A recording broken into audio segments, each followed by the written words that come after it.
Welcome to the Texas Alliance of Energy Producers Spotlight on the Issues webinar series. I'm your host, Jason Modglin, the president of the Alliance. It's my honor to be with you today.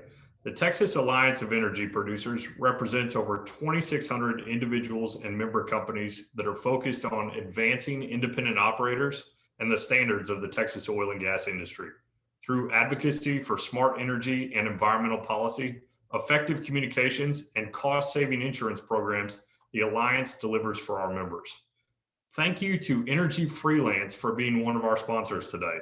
Energy Freelance is the first and only online platform that connects operators directly to land engineering, geology, and legal contractors. Whether you are an operator who has a full-time staff and need additional help, or if you are an operator with limited staff, Energy Freelance is here for you. They provide cost-effective and real-time access to the largest pool of contract oil and gas talent in the U.S., allowing you to complete all your geological, engineering, land, and production-related work with speed and quality. Posting a project on Energy Freelance takes seconds. You simply enter the price you want to pay, the expertise you need, and the time frame you need it done by. In minutes, you will have applications from professionals across the U.S. with what you need to make the best choice with ease and confidence. As an additional benefit, once you have hired a contractor, everything is handled through the platform. You can communicate, share documents, and manage payments all from Energy Freelance. There are no fees to post a project. Energy Freelance takes their commission from the contractor. I also want to thank Noble Royalties for being our sponsor today. As a leader in minerals and royalties since 1997, Noble urges you as an E&P or mineral fund to rethink how you buy and sell your minerals.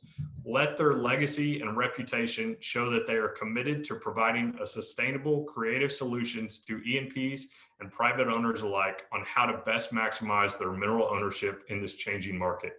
Reach out to Chase Morris or Shannon Manor at Noble Royalties to discuss what is changing in the minerals market and how Noble continues to be a reliable resource to companies and owners across the lower 48. I would now like to call on our board chairman, Cy Wagner, to get us started.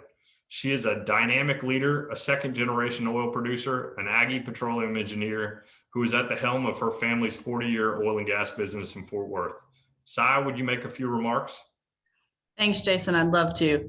First of all, I want to thank the board and the membership of the Texas Alliance of Energy Producers for joining in today. We've got great attendees signed up today, very high numbers, and we are all excited because of this. Alex, we are so honored to have you. This is a fantastic book. If you don't have a copy, you need to get one. A lot of the information, as all of our members know, the information that the Alliance puts out is always based on facts and science. The policy we support, the regulation that we support is sound science, common sense, based on those facts and data. As an engineer, I just love that sort of thing. And this book is that made over. It makes the case for the morality of our business. It makes the case for the cleanliness of our business. And I am very excited to hear what Alex has to say today. And we again want to thank all of our attendees for coming, and thank you to the staff for organizing a great event. And welcome, Alex. We are honored to have you and very excited to hear what you have to say. Thanks. Well, thank you, Cy, for your leadership, and thanks to our many board members for joining us today. I'd now like to introduce our featured speaker. Alex Epstein is a philosopher and energy expert who argues that human flourishing should be the guiding principle of industrial and environmental progress. He is the author of the New York Times bestseller, The Moral Case for Fossil Fuels. Alex has made his moral case for fossil fuels at dozens of campuses and has spoken to employees and leaders at Fortune 500 energy companies. He is known for his willingness to debate anyone, anytime, and has publicly debated Greenpeace, the Sierra Club, and 350.org over the morality of fossil fuel use. In his speeches and consulting work, he helps companies take his pro-human messaging and use it to neutralize attackers, turn non-supporters into supporters, and then turn supporters into champions. One of his major goals is to teach millions of employees in the fossil fuel industry to understand the value of what they do and then how to communicate it, something we certainly value. And as Sai said, I really enjoyed the moral case for fossil fuels as well, and the need to remind us of the value of human flourishing and the opportunity through energy freedom. So I'm going to send 2 copies to 2 lucky members today. And as it happens, the price of WTI closed at 68.83 yesterday. So we're going to send to number 68 and number 83 on our registration list. And that was Chris O'Connor with Range Resources and Mary Beth Clifford with Step 2 Compliance. Congratulations, the books are on their way.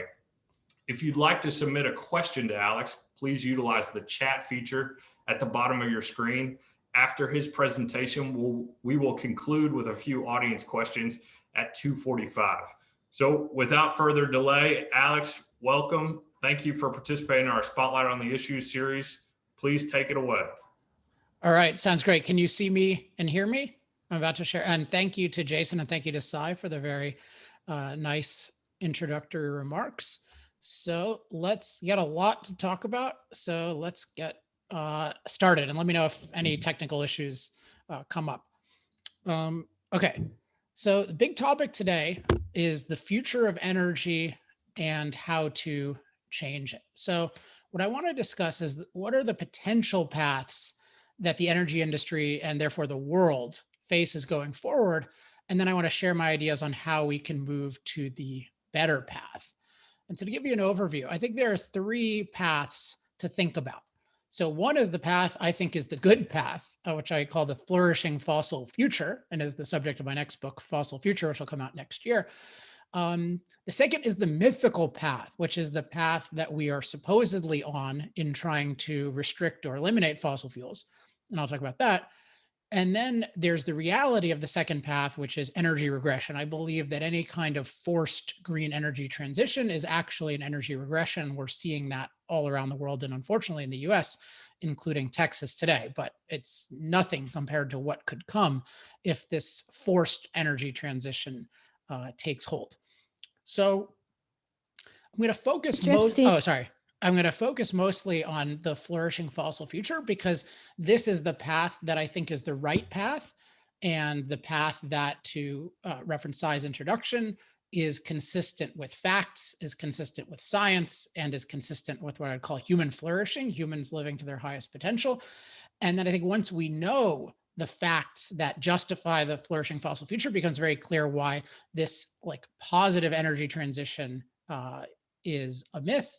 And then the reality of it is energy regression, which we should be fighting. And then I'm going to talk about how to fight it. So before I go into the facts, I want to start off by talking about the framework that I use, because one of the lessons I'm going to stress at the end is that I think the framework by which we think and communicate is key to being right and to being effective. So what do I mean by framework? Well, you think about, many of you are in industry. So in industry, a framework is the starting structure of something physical. A building has a framework, a car has a framework, an oil rig has a framework.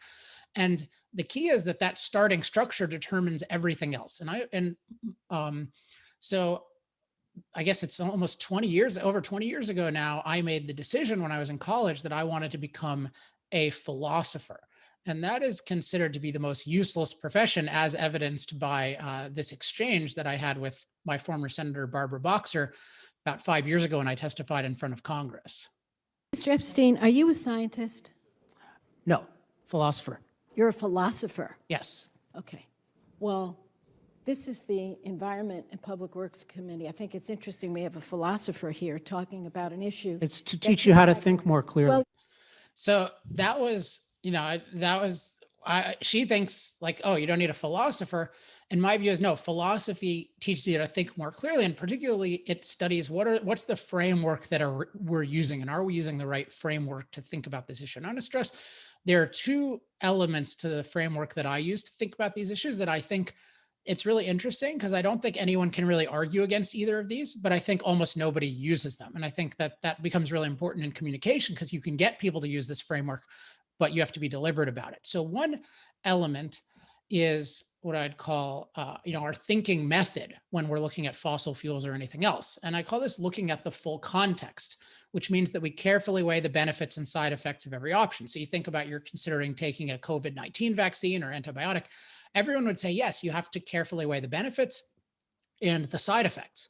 And if the benefits significantly outweigh the side effects compared to the alternatives, then that is the best option. So it's common sense that we do that in the realm of medicine. But what I observed when I was early on studying energy is that when looking at fossil fuels or nuclear energy, we tend to only look for negative side effects.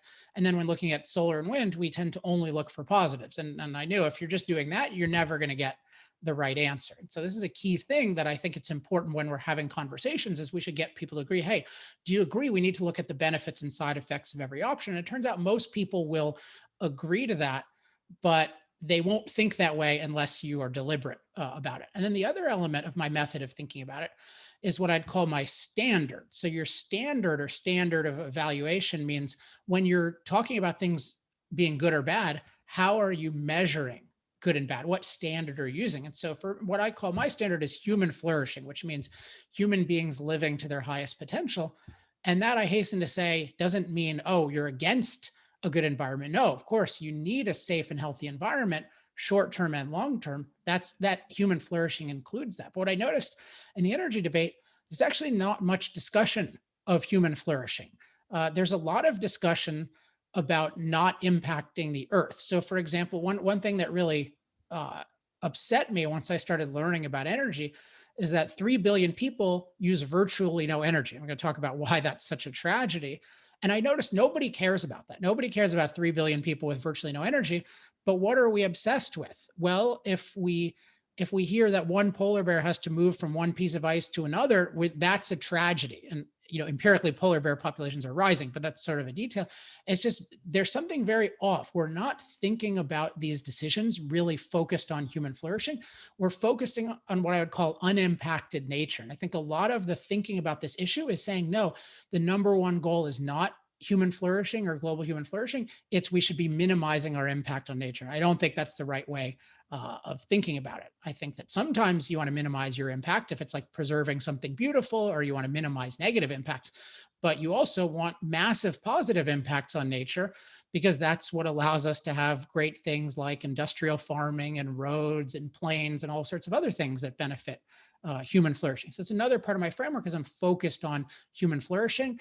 And then I'm looking at the full context, weighing the benefits and side effects carefully. And I think that my view is the big reason that I disagree with most people is most people aren't using that framework. They're not focused on human flourishing, and or they're not looking at the benefits and side effects carefully. Because I think if you are, it's actually quite straightforward that the world needs more fossil fuels, not less. So when I talk about a flourishing fossil future, there's basically 3 ideas that I think justify this. That you can read more about this in the moral case for fossil fuels, but I'll just give you some of the high level reasons for this. And I think once we get these facts, we can see why the energy transition being a good thing is a myth, and then why it's actually an energy regression. So the three ideas are: for decades to come, fossil fuels will be by far the lowest cost source of reliable energy for billions of people. Then number 2 is low cost, reliable energy is fundamental to human flourishing, including a safe and healthy environment. And then number 3 is continuing use of reliable, low cost fossil fuel energy will cause some warming, but it will be extremely manageable and not catastrophic. So that goes to the main benefits and also the main side effect that people are concerned about, which is CO2 emissions. And you can ask about the others, but the CO2 is really the one that's justifying this forced so-called transition. So I'm going to just explain each of these.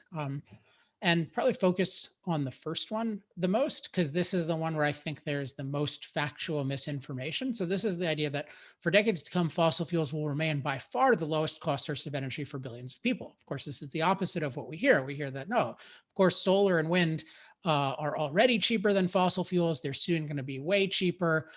So we don't have to worry if we have these policies to rapidly eliminate fossil fuels, because they're going to just be replaced by something better. It's like, oh, if we had a policy of rapidly eliminating the horse and buggy, in the 20s and 30s, well, who cares, right? Because the automobile is way better. And so unfortunately, this is not even remotely true. So why do I think this? Well, I'm going to share 2 facts that mainstream discussion does not like to pay attention to. So fossil fuels are the energy of choice over 80% of the time, and they're also the world's fastest growing source of energy. Now, 2020 is ambiguous here, but if you look at any 5-year period in history, as far as I know, including any recent 5-year period, fossil fuels are growing more than any other energy source. And they're certainly by far the dominant source. They're a dominant and fast growing source of energy. That's fact one.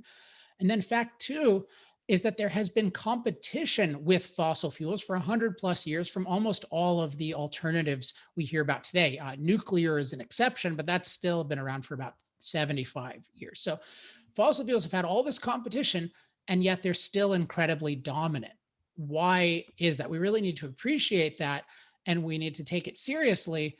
And if we're making predictions about the future, if you're saying that, oh, these sources of energy that are tiny, like solar and wind, which are 3% of the world's energy, if you're saying those are going to overtake and replace everything fossil fuels do, plus provide energy for the billions of people who don't have it, like that, we should be really skeptical of any kind of claim, given what we know about the history.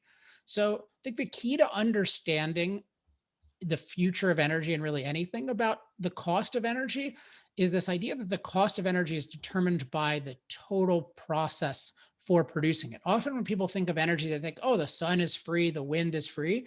So of course, solar and wind will be cheap, but they're not looking at the full process. They're not looking at mining, processing of materials, manufacturing, transportation, et cetera, et cetera. And it turns out it's very hard to create low cost processes for all the energy needs of billions of people around the world, especially things like heavy duty transportation. And I'd also add industrial process heat, which is crucial for a lot of modern industry and standard of living. And if you look at solar and wind from the perspective of what's the total process, it becomes pretty obvious why A, they're a very small percentage of the world, but B, why they always require subsidies. If these things were so great, why do they need subsidies? Or often they need mandates. They need to force us to use them.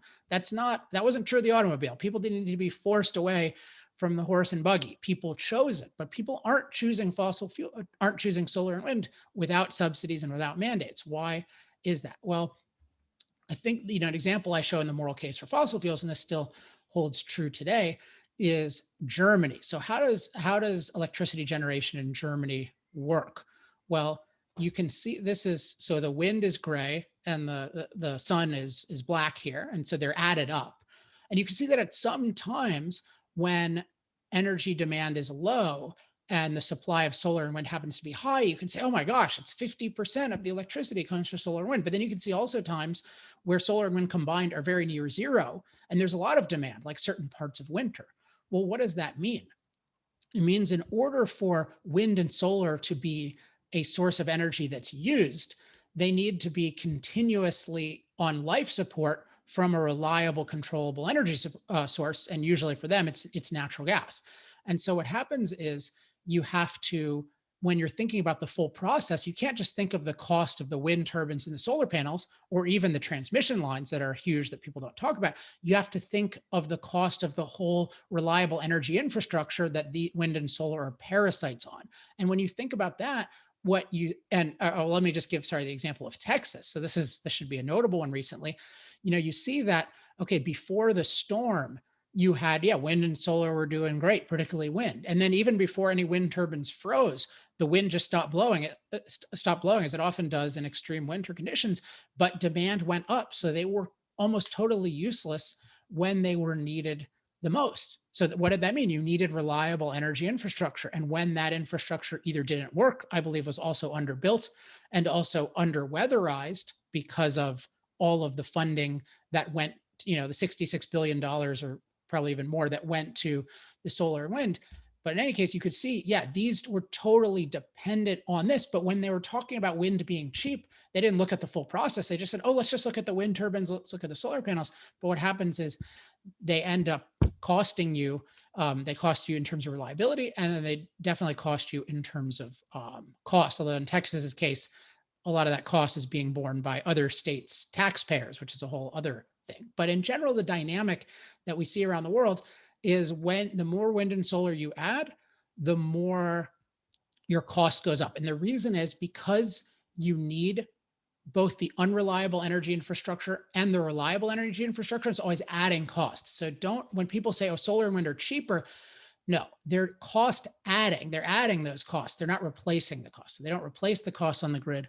They add costs to the grid.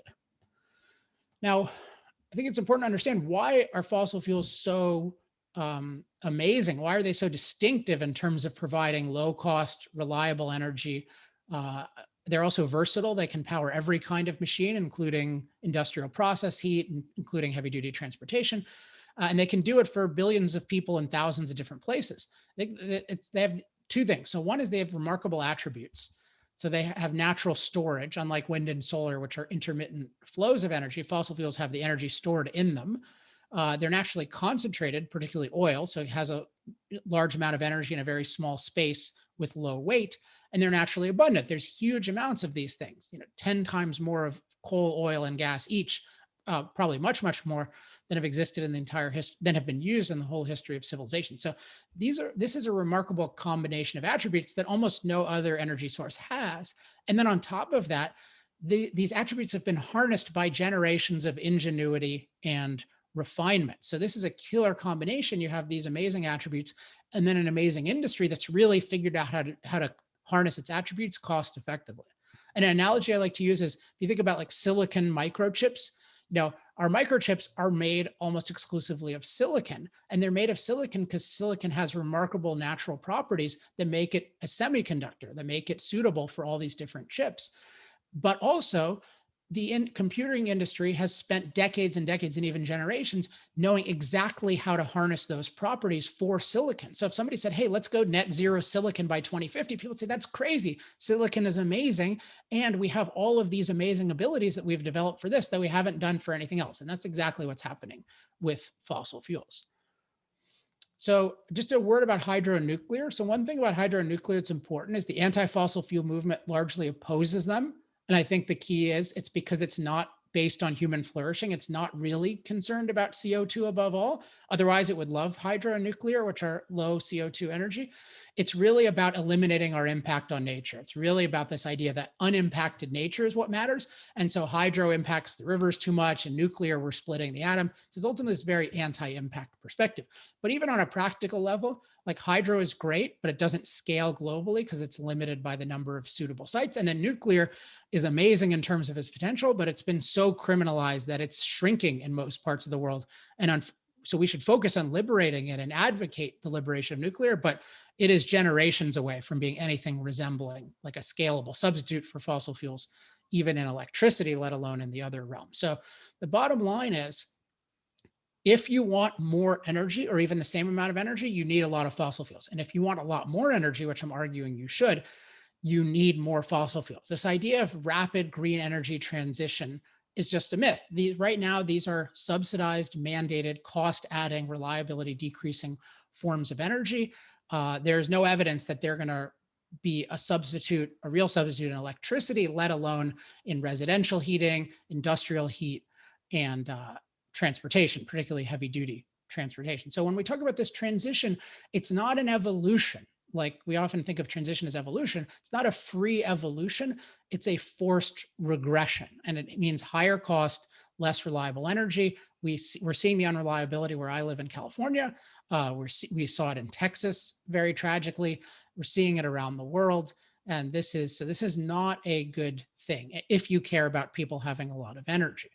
Now, let's talk about the second big topic, which is why you should care about people having a lot of energy, which is that low cost, reliable energy is fundamental to human flourishing, including a safe and healthy environment. So this, I think, is the most important chart there is about energy. So I always show it. And what this shows is that if you leave aside CO2 emissions for a second, what it shows is the world is becoming an amazingly good place to live, and that it used to be a terrible place to live for the average person. So population used to be very low, and now it's this hockey stick increase. And then not only are there more people that the planet supports, but our life expectancy is longer, and GDP per person, so that's our income or our resources, all of these are going up dramatically and have just gone up dramatically in the last 200 years.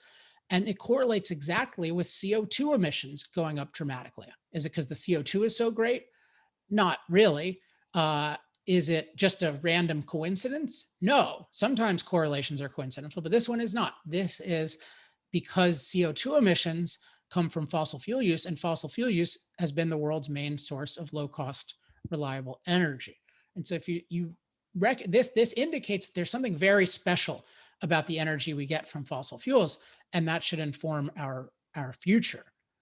And so there's this question of, why do these hockey sticks exist.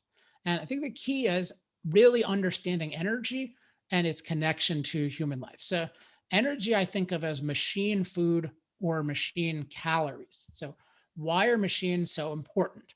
Well, machines produce an incredible amount of value for us that we could not produce ourselves using manual labor. So you think about one example I have in the moral case for fossil fuels is a baby who needs an incubator to survive. And there's a really tragic story of how in an African country, it's just a normal thing where these premature babies die because they don't have an incubator, because they don't have reliable electricity. And so that's an example of a machine that produces this value of life for a baby that human beings can't produce at all. So one thing machines do is they allow us to produce new types of value. The other thing that they do is they allow us to produce far more value. So you take something like harvesting and reaping wheat. Well, a modern harvester, combine harvester, can do 700 times as much of that as the best manual labor can. So you think about what machines do is they produce an incredible amount of value for us. They allow us to produce many different kinds of value, like a huge variety, and then a huge quantity of value. And so what happened in the past is human beings weren't very productive, and so we couldn't survive very well, let alone flourish, let alone have all these opportunities that we do. So it really depends on our productive ability, and our productive ability depends on machines, and machines depend on energy. So there's this basic truth that the lower cost energy is, the lower cost everything is. So everything in our world is made possible by thousands and ultimately millions of machines, and every one of those machines needs energy. And the lower cost the energy is, the more work we can get machines to do for us. So the more babies can have incubators, and the more people can have food, and the more people can fly. And the higher cost energy is, the higher cost everything is. And I often think of it like, private jet. So private jet is one of the few forms of energy, few machines that most of us can't afford because it's not cost effective for most people. And the higher cost you make energy, the more other things become like a private jet, like a washing machine becomes like a private jet, or a regular flight, commercial flight becomes like a private jet. And so we should really care about the cost of energy in addition to the reliability of energy. Another key aspect of why we care about the cost of energy is the lower cost energy is the more machines do work for us. And that means the more time we have to think and to innovate. So when people think about energy in medicine, they don't, unfortunately, but they should think about not only the petroleum products that we get from oil and gas, and not only all the amazing machines in the hospitals, which often have 50% of their costs are from energy, but also all the time that's freed up for people to think and innovate. Imagine having a COVID-19 pandemic and we're all doing manual labor. Like, we would just be totally destroyed by it, like people were destroyed by comparable viruses in the past. And the other thing that's notable about energy use, and which is made possible by lower cost energy, is that it actually leads to dramatic improvements in health and safety. And again, there's a correlation, but it's not coincidental, it's causal. So my favorite one is with climate. So there's this statistic, climate-related deaths or climate-related disaster deaths, which tallies how many people are dying from storms and floods and heat and cold and drought and wildfires. And we're told by the media, of course, these are going up dramatically. Of course, people are dying more and more from climate, but it's not true at all. Actually, as we've been using more energy, emitting more CO2, climate-related deaths have fallen dramatically by rate of 98% over the last century. So why is that? It's because nature gives us a dangerous climate, and then using fossil fueled machines, we help make it safe. We produce and power irrigation systems. We produce sturdy buildings. We use heating machines and cooling machines. We can log and clear brush from forests. We can build barriers in forests. We can do all these things to master the climate and make it far safer using energy. So it turns out, at least so far, what matters a lot more than how much CO2 is in the atmosphere is how much ability we have to use machines to master the climate. So the overall point of point 2 is that our whole standard of living, including our environmental quality, depends on low cost, reliable energy, and we can only get it at the needed scale from fossil fuels. So this should show us that, this is a crucial issue. Like anything that reduces the availability of energy is a really terrible thing. And as we've seen, only fossil fuels can provide today's level, let alone the level we need for the future. And I want to highlight this because 3 billion people lack low cost, reliable energy. And this is, as I said before, it's never talked about. But there are over 800 million people without any electricity today. There are 2.7 billion people who are relying on biomass, which means wood and animal dung, mostly for cooking and heating. And, this is just like nobody seems to care about this at all. But what we've seen is these numbers have gotten lower, largely due to the use of fossil fuels. And the use of fossil fuels can help dramatically lower these numbers, just as they have in the past. But the world is saying, no, you shouldn't be allowed to use fossil fuels. So before we go to the issue of, of climate, we have to recognize that the benefits of fossil fuels going forward are life and death for 8 billion people around the world. So if you are going to talk about restricting fossil fuels, you would have to show that there's some sort of, not just some unpleasant side effect, but really, I think, an apocalyptic side effect, because you really think about some of these plans, like get rid of fossil fuels by 2050, like that would be the apocalypse. I mean that literally. Like, you think about what does an apocalypse mean? It means that you live in a world that you can't live in anymore. Well, a primitive world where we can use very little machine labor to improve our lives, and there are 8 billion people, the world was not a good place to live with manual labor when there were 500 million people. But with 8 billion people cannot survive at all in a world without machines. And we really need to stress this, because people are talking about doing something apocalyptic and they're not even concerned at all. When people are talking about getting rid of fossil fuels, nobody's talking about the 3 billion people without energy, and nobody's talking about the billions of people who could lose their energy if these schemes don't work, which they certainly will not work given the evidence that we have. So that's why I say that the proper future is a flourishing fossil future, if there is a really good future, and this energy transition is just a regression. Now, there is this legitimate concern, though. Okay, what about CO2 and what they call climate change?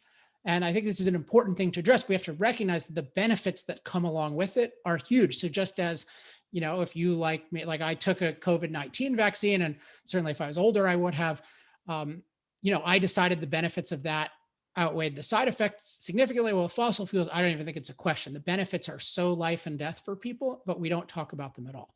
So my view of the side effects are that they will cause some warming, but it'll be extremely manageable and not catastrophic. So I want to share with you just a very quick summary of this from a resource that I want to recommend to you, which is this website I put up called energytalkingpoints.com. And I think you'll see this gives you some really good bullet points on just about everything. So just cover the climate issue, and you can, of course, look into it more. Hold on. Sorry, I got the wrong order. So yeah, these are some talking points in the so-called climate crisis. So I'll just start off with the beginning one. So when you hear scary claims about a climate crisis, keep in mind that climate catastrophists have been claiming climate crisis for 40 years. For example, Obama science advisor John Holdren predicted in the 1980s that we'd have up to 1 billion climate deaths today. After 40 years, skipped ahead. After 40 years of climate catastrophe predictions, humans are safer than ever from climate. The climate death rate has decreased by 98% over the last century. Fossil fuels were supposed to make climate far more dangerous in the last 40 years, but they have actually made it far safer by providing low-cost power for the amazing machines that protect us against storms, protect us against extreme temperatures, and alleviate drought. Fossil fuel CO2 emissions have contributed to the warming of the last 170 years, but that warming has been mild and manageable, 1 degree Celsius, mostly in the colder parts of the world. Fossil fuel CO2 emissions have not only contributed to mild and manageable warming, they have also caused the benefit of significant global greening. Thanks to fossil fuels, the Earth is far greener than it was just 40 years ago. If the world continues using fossil fuels to provide reliable, low-cost energy to billions of people, the result will not be a climate crisis, but continued manageable warming, significant greening, and a far better life for billions of people. If America tries to rapidly eliminate fossil fuel use through a Green New Deal or Biden climate plan, we will not prevent a crisis. We will cause a crisis by making energy completely unreliable and unaffordable for American industry and American consumers. That's my high-level view of climate. Feel free to ask more about that. I have lots of more resources. I talk about it more in the book. But my view is that if we want to look at the framework, I think the reason people think climate is the biggest issue is really not that there's evidence that it's a catastrophe. I think the reason it's such a big issue is because people think it's wrong for us to impact the earth. And so once people learn, yes, we do impact the climate, they just think that's immoral to do and we shouldn't do it. And I don't think it's a defensible view because we've been impacting the climate for thousands of years in local ways. And we impact the climate when we irrigate, we do all sorts of things. And my view is it's totally fine to impact climate. And ultimately, we would like to impact it not just to make ourselves safe from it, but also, to neutralize bad storms like Hurricane Harvey. So this whole focus on climate as the biggest issue, it comes from the fact we're not focused on human flourishing. We're focused on having an unimpacted earth. And I think an unimpacted earth is a bad thing. So my summary of climate is we'll continue to have a warming impact and we'll continue to overwhelm it with fossil fueled climate mastery, which means that overall, fossil fuels have irreplaceable, huge benefits and extremely manageable side effects. And so we should be using more of them, not less. Let me talk a little bit about how do we move more toward this flourishing fossil future? Because I do believe we can have an amazing future, but policy is definitely going in the opposite direction. So I want to talk a little bit about what I've learned about persuading people, because although the world, I think, has been mostly getting worse in terms of the opinions on these issues, I think I have been able to influence millions of people, and then certainly tens of thousands and even hundreds of thousands in very significant ways, but I would like your help in influencing a lot more. So I'd like to share just a little bit of my perspective about persuasion. I think the key to persuasion is two things. So framing, which I talked about earlier, plus clearly explained facts. So we really need to be focused on, hey, we're all about human flourishing. We're all about looking at the full context. And then here are the facts. And here's how we explain it properly. So one element of this is what I'd call positive vision versus reacting to a green vision. So it's important that we have a vision of where we want to be in the future and things I focus on. I talk a lot about global human flourishing. So billions of people around the world, everyone having the opportunity to live to their highest potential. And then also global human empowerment. So all human beings having low cost, reliable energy. I think it's really important to be for something positive, not just to react to their view.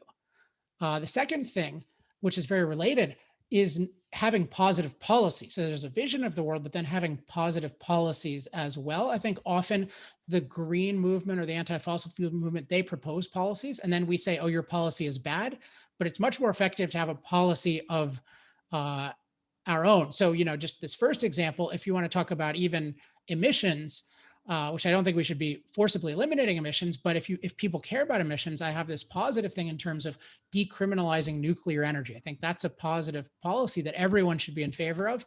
And it would give oil and gas a lot more credibility if they would be in favor of that as well and say, hey, look, we want freedom for all forms of energy. So feel free to ask more about that. Another thing that's important is clear cause and effect explanation. So I use these a lot, but I'll just read the first one. And I'm using all these devices on energytalkingpoints.com. But energy is the industry that powers every other industry. The lower cost energy is, the lower cost everything is. So I think a lot about how do I explain the facts in a way that the person can understand and retain. And so, another one at the bottom here is the only way to lower CO2 emissions and benefit America is to promote innovation that makes low carbon energy truly reliable and low cost. Are China and India going to stop using fossil fuels so long as they are the lowest cost option? I think that's a pretty clear point to most people that you can't lower emissions unless you lower the cost of lowering emissions. Another one that I talk about is solar and wind don't replace the cost of fossil fuels. They add to the cost of fossil fuels. Another device I think is really important is using memorable stories. I have underutilized stories in the past, so I'm trying to use more and more of them, but coming up with really good stories to illustrate the points or finding them is very important. So, one of them that I like, which I'll just summarize here, is just this story of this Australian company that was in business for 37 years. And because of green energy policies, their power bills went from under $1 million to over $2 million, and they went out of business. And so if you want a good example of, hey, this is what the Green New Deal or the Biden plan is going to be, I think it's a really good one. And then a fifth one is what I call power facts. And so this is thinking about what facts really clearly illustrate the key things that people need to know. So, one of my favorites is that all these energy schemes based on unreliables lead to increasing costs around the world. So Germany paying 3 times our electricity prices to get just 1/3 of their electricity from solar and wind. I think it's now 37%, so just above a third. Like, that's a powerful fact. Or another one I like a lot. I mean, I don't like the situation, but it's a powerful fact that tens of millions of Americans live in energy poverty, meaning they experience hardship paying for their basic energy needs. 25 million households have gone without energy. 12 million say they've kept their home at an unsafe temperature. And this is in America. So these are the 5, devices that I think are really useful. I try to embody them all of them at energytalkingpoints.com, which I'd really encourage you to check out. You can also sign up for my mailing list there. And the other thing I just want to hint at that may be relevant to some of you at least is I'm going to start something, and the tentative title is Energy Champions Network. And what this is basically me sharing messaging and my approach to messaging with people who are energy champions, in that they're pro energy and they spend, I say, like 5 or more hours a week championing energy. So right now I have a very successful group working with elected officials, which has, probably 6 dozen elected officials in congressional, US Congress, US Senate, and governor's offices. And so that's been really successful. I've been briefing them every week, and I'm going to do a different version of that includes kind of everyone. So trade groups, lobbyists, people from companies, people from think tanks, because I really want to share this approach and combine forces. So that'll be coming out soon. If you're on my newsletter, then you'll learn about that.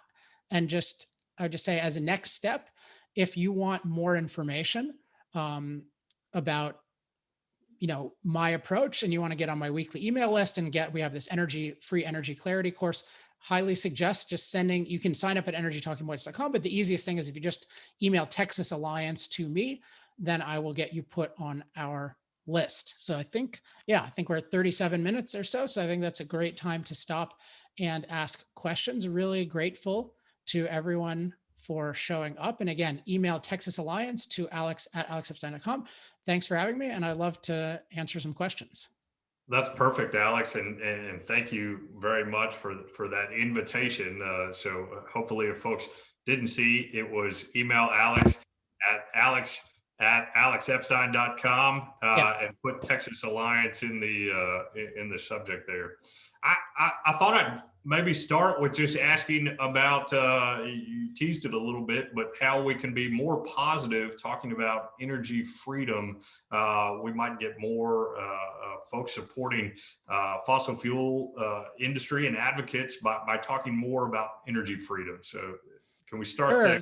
Yeah, I think it's a great question. And, I think most people don't realize that the world is becoming a better place. Like, most people think the world is becoming a worse place. And there's this crazy study that was done where they polled college-educated European adults about what's happened to the rate of extreme poverty, which is people living on less than $2 a day.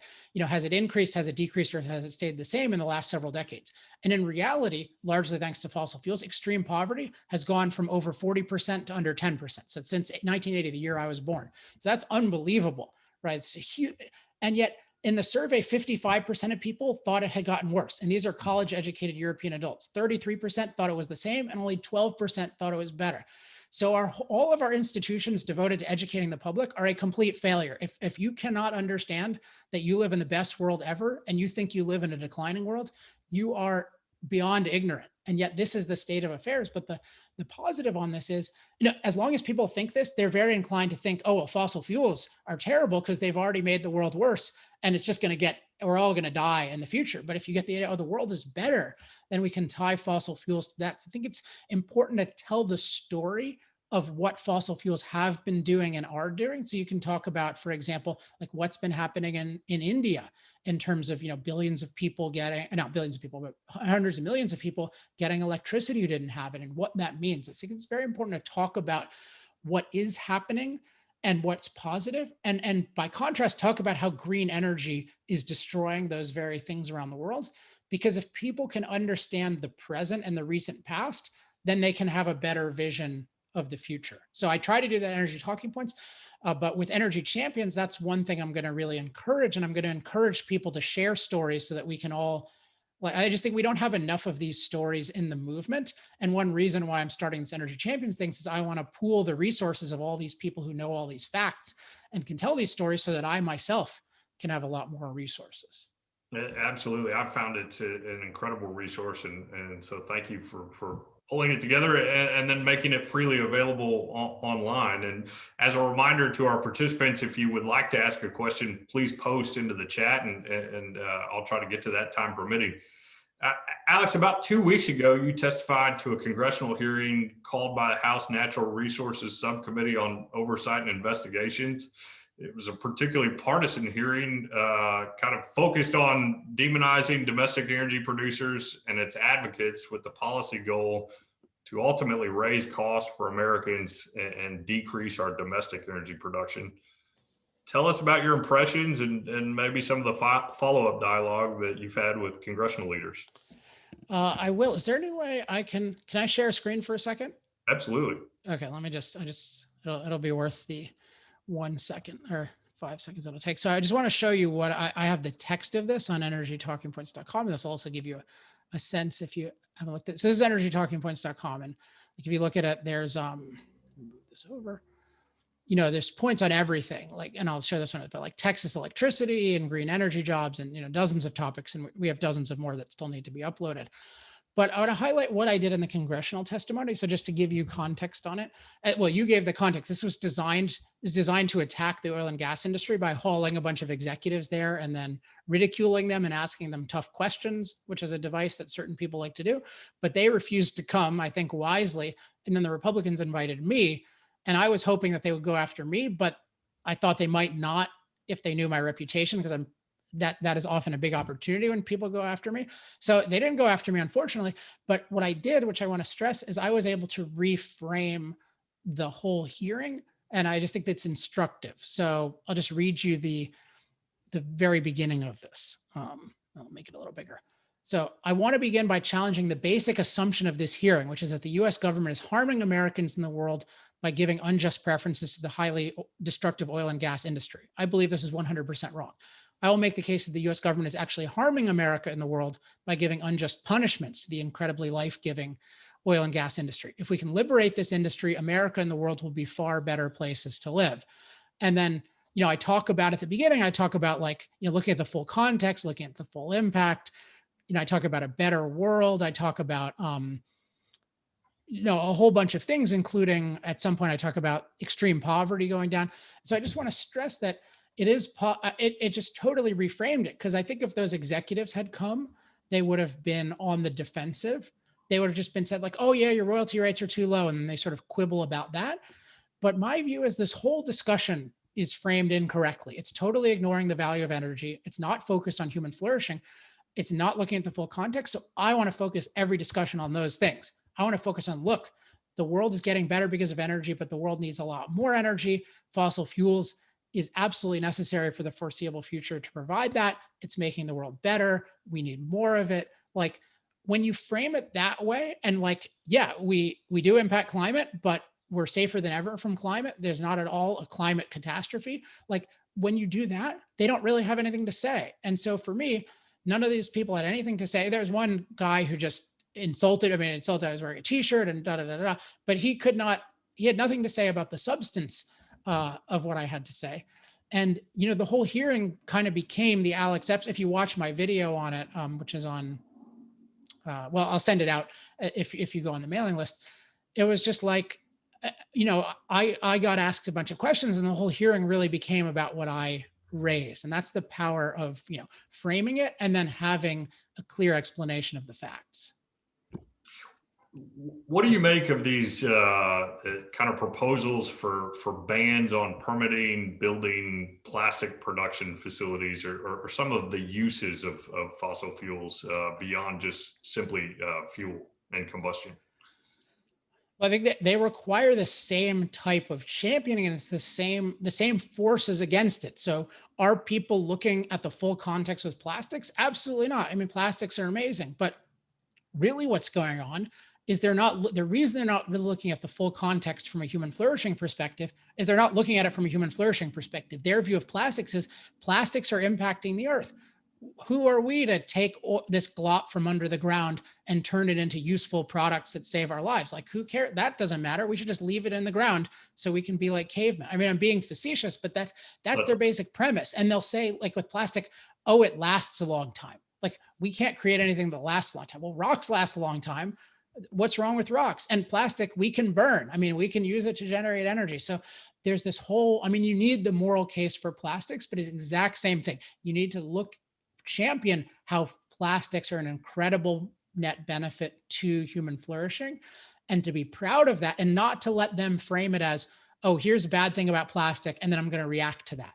I call that arguing to zero. Like they're trying to say, oh, you're evil, like you're at -100, and you try to say, oh, I'm not as evil in this way, I'm not evil. And I just say, reject that. No, we're good. We're doing something crucial. We're making the earth a better place. And yeah, if there's some problem, we'll fix it. But that's a problem with something good. That's not something bad that I'm going to let you treat as a problem. Yeah, absolutely. Going back to that congressional hearing, we used to have pretty bipartisan support for exports of liquefied natural gas, crude oil exports. Just 6 years ago, changed that policy, doing away with the moratorium, and really to displace dirtier fuels around the world, thereby lowering global emissions. And we've definitely gotten away from that. And we had a comment in on Southeast Asia having significant energy challenges, and natural gas really being a model and a bridge to bring up economies there, both from an export standpoint, but also from a development standpoint. I just wondered if you could touch on that more, and in particular, Southeast Asia. Yeah, so I wouldn't use the term, I don't like the term bridge, because bridge is based on like, oh, we're at an evil place and then we're going to bridge to a good place.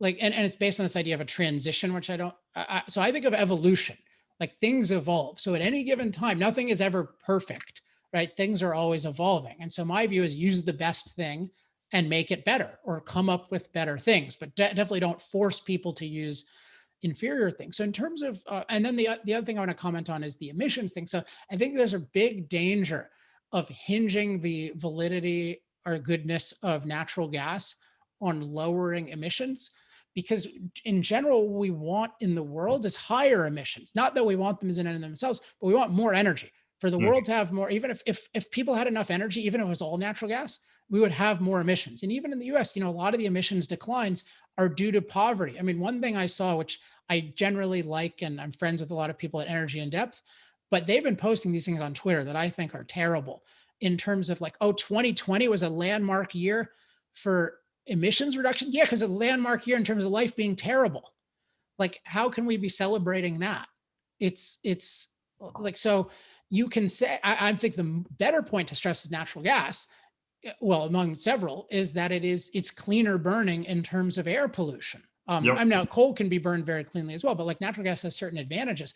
And so it's more like, this is a fuel that we want to expand. It has many benefits. It's amazing for residential heat. It's amazing for industrial heat. It's very versatile. But I wouldn't play into this idea that, oh, we're going to lower our emissions. Natural gas is good because it lowers emissions. And it's also like, there's a ceiling on that. Even if you totally displace coal in the US, it's not going to lower emissions that much more. And that's not the goal. The goal is to improve life with natural gas. The other thing is that you don't want to get into the position of there's such a thing as, I believe, too much natural gas, particularly with the pipeline infrastructure challenges we have. Like, I think we're shutting down too many coal plants. I mean, I think like in a lot of situations, coal plants, like I think in Oklahoma, they bailed them out. Like, natural gas, they're not a totally perfect solution for electricity all the time, even when perfectly managed. So I just think we should be all on team energy and team human, and not be so quick to ingratiate ourselves to the anti-fossil fuel movement by saying, oh, we're not coal. Like, has this worked? I mean, have API, has anyone been won over? No, they're just going after natural gas, and they're trying to prove that it's as bad as coal, which they've been trying to do for 10 years. No, that's a great reminder to not get stuck down that dead end path. You certainly touched on that this is a critical time for energy policy, and global leaders are meeting in Glasgow, Scotland in November to likely adopt new climate controls. President Biden has already made some substantial commitments far beyond what the Paris Climate Accords were. What do you think emerges from these discussions? Well, I would just say they should be fought before, during, and after. Look at what Biden has talked about is 50% cut in emissions. It's from 2005 levels. So it's all these weaselly targets, but it's basically like a 40% decline. So that is in 8.5 years. That is a horrifying thing. He has nobody has any clue about how this is actually going to be done, but the support it's enjoying is staggering. You look at just the corporate world, just bending over backwards to support this kind of thing, and no concern at all about, again, people needing energy and about people having energy, but losing it and having it be high cost and lower reliability. So I think the direction is terrible. The thing is, these commitments they're certainly not binding for China and India. And India is wise enough to not even make them. China makes them and is just lying. But I think we need to be really careful. We should oppose it, and then we should oppose the implementation. And really, I'm not a partisan guy in terms of Republican, but definitely you should be driven out of office, and anyone who supports this should be driven out of office. And we should just really make clear this means we're causing more and more Texases. We're making the world a worse place. We're ceding huge strategic advantage to China. All these points I have on energy talking points.com, but I think this could sound like an exaggeration, but this could, I hope it's not, but this could be like a turning point in the history of our country, because if you destroy your energy ability, destroy your standard of living and your security, World War I, World War II were both won by the side with oil, because oil was the most cost-effective source of energy for war and still is. And, now what we're talking about, we're focused on how do we get rid of oil. Kamala Harris the other day is talking about a military person carrying a solar panel around. It is terrifying what we're doing. So all great nations in history have fallen, and deliberately destroying your energy system and buying crap energy from China, who uses fossil fuels to produce it, who has an explicit goal of world dominance by 2049. That's bad history playing out. So we don't want to be a part of it. Yeah, we had a question come in about carbon sequestration, and really the oil and gas industry has been leading on some of that technology. But I wondered if you had any thoughts there. What I found is almost all the discussion about alternatives to fossil fuels are almost 90% lying and misrepresenting. And the main question is, can you do any of this stuff at scale? So is there any evidence that you can sequester all the CO2 emissions or most of the CO2 emissions a year? And I've seen nothing resembling that. Nothing's close to that at any cost, let alone low cost. So my view is it can be put as, yeah, we can look into this. This is something to look into, but it should not be put forward as, oh, this is a viable thing. I think that's just as dishonest as the people who act oh yeah, solar panels and wind turbines and batteries, those can replace fossil fuels. So again, I wouldn't, the fact is, if you want our standard of living to continue and to increase and to expand, CO2 emissions need to increase. That's a fact. And people can not like that fact, but that is a fact. Well, Alex, thank you very much for your time today and your insight. We appreciate the work that you do. Wondered if you would leave us with any closing thoughts for our members, and to continue to see questions coming in. The latest one on batteries, and have you taken this to the automotive industry yet with a conversation with them wanting to move to electrics? That's going to be really interesting to see what happens to them, because they've been losing a lot. The whole EV industry has so far just been subsidies and mandates. And you see GM in particular, but many of these companies, there's so much groupthink in terms of this is going to work really well. And I don't think it's going to work well at all for them economically. And there's all sorts of scaling issues in terms of lithium supply and other things. So I don't know if they're in a good position to talk to, but I would say my closing message is, the people who have the most to lose and the most to gain should be fighting the most. Also, the people who understand it the most. So I feel that's my category. I understand it clearly enough where it's I think it's genocidal to do what they're doing. So it's a cause, even though I'm not in the industry in the sense, but if you're in the industry, like you really have something at stake, and you're not going to win by playing along with the anti-fossil fuel movement, although people think that they can. So I would, and an example of this is Bitcoin. Like in the world of Bitcoin, in my latest newsletter, I've been talking about like that's getting a lot of articulate spokesmen for energy. I think many or all of whom have been influenced by Moral Case for Fossil Fuels and using energytalkingpoints.com more and more. So I would just say that you can become a very influential person by sharing these resources and speaking up yourself, but at least share the resources. And we really need more people in the industry. So a model, I've praised a lot this guy, Adam Anderson from Innovex, who stood up to the North Face. Like he had a really articulate, well-framed, factual explanations, and nobody had anything to say. No, North Face is so confident they couldn't do anything. And Adam, I'm proud that he was influenced by Moral Case for Fossil Fuels. I've gotten to know him a bit. I interviewed him on my podcast, but like everyone can do that.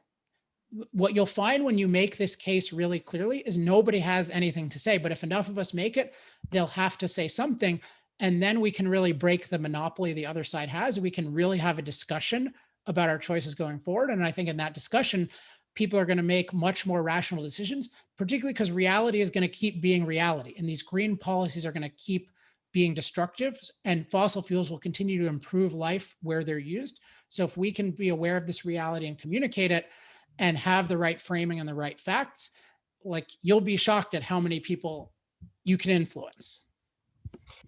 Well, that's fantastic, Alex. Thank you very much for your time today, and we'll let you go. We know you're very busy, but thank you.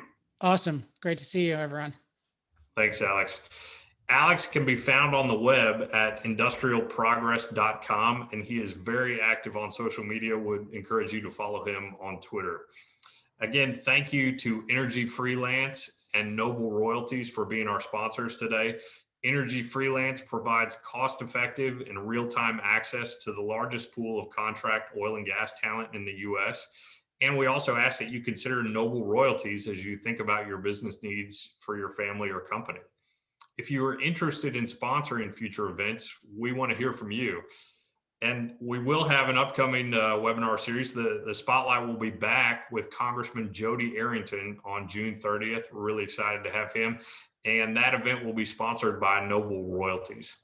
Thank you for joining us today. And many thanks to our board members for attending. Fantastic attendance today. Please be sure to fill out the exit survey so we can make these events even better. Have a great day. Thank you.